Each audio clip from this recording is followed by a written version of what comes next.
So we are about 72 hours away from having what could be a catastrophic impact to people being fed in this country, as we are now experiencing the second longest government shutdown in the history of this country. And both of those shutdowns happen under leadership of our current president.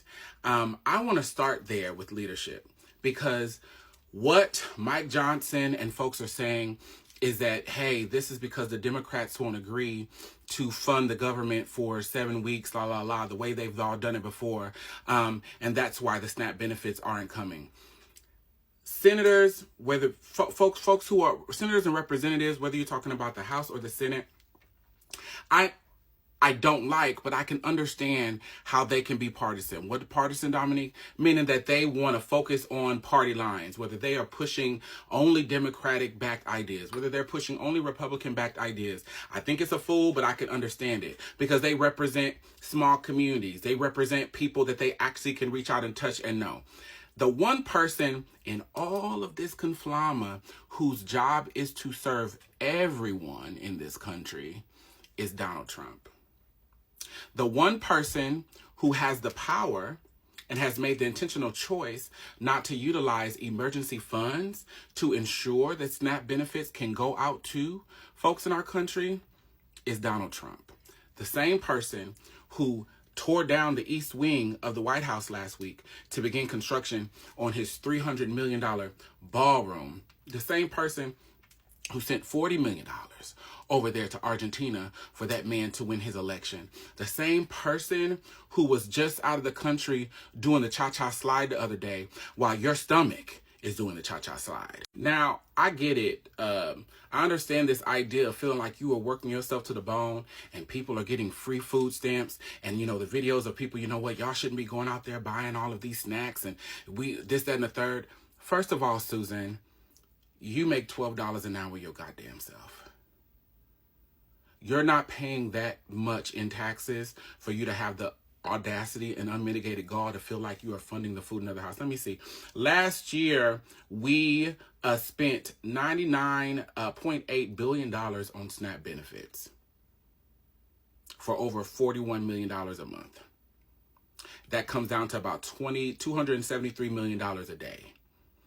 I promise you, your $10 per paycheck for federal taxes ain't making that happen.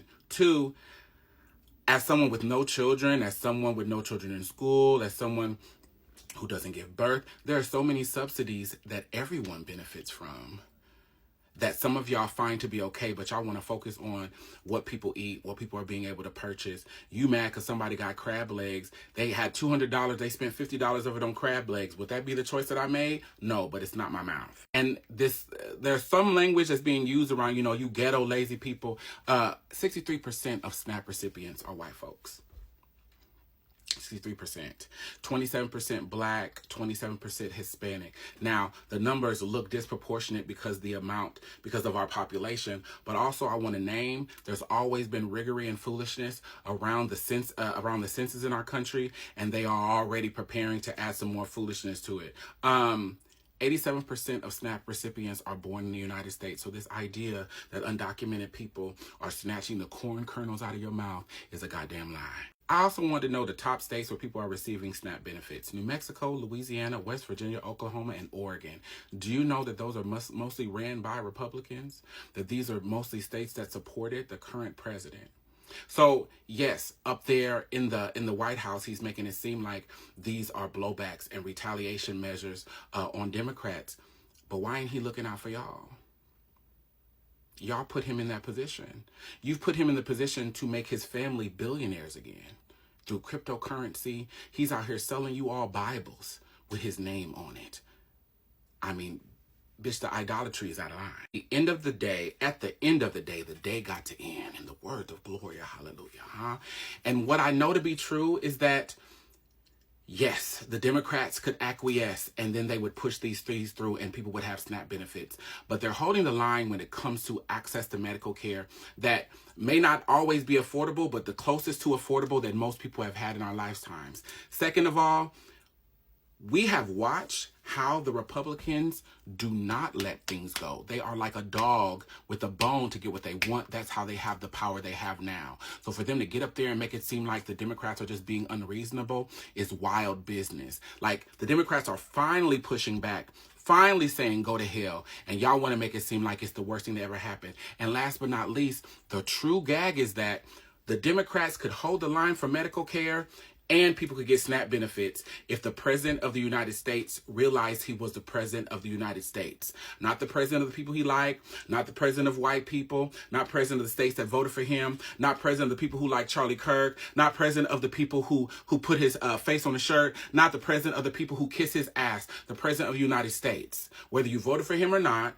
right? He is the president of this country, meaning that his job is to make sure that this country does well. So the gag is the Senate and the House could be in lockdown and turmoil. And right now, Donald Trump could open the floodgates to make sure that SNAP benefits were released across the country. The same way that he took that he sat out there and watched that motherfucking tractor and that hammer, whatever the fuck you use to tear down a building, bitch. The same way he watched that tear down the East Wing, he could tear down the barriers to people making sure that they had food stamps come November 1st. Two truths could take place. For a man who has utilized and weaponized his power, he always moves first and asks questions later. He has no concerns about having to take something to the Supreme Court to send stormtroopers into goddamn Seattle or Chicago. Why now is he concerned about what rules are in play when it comes to emergency funds? The rules only apply when you could break the rules to actually serve the human beings you've been voted to serve? Some bullshit.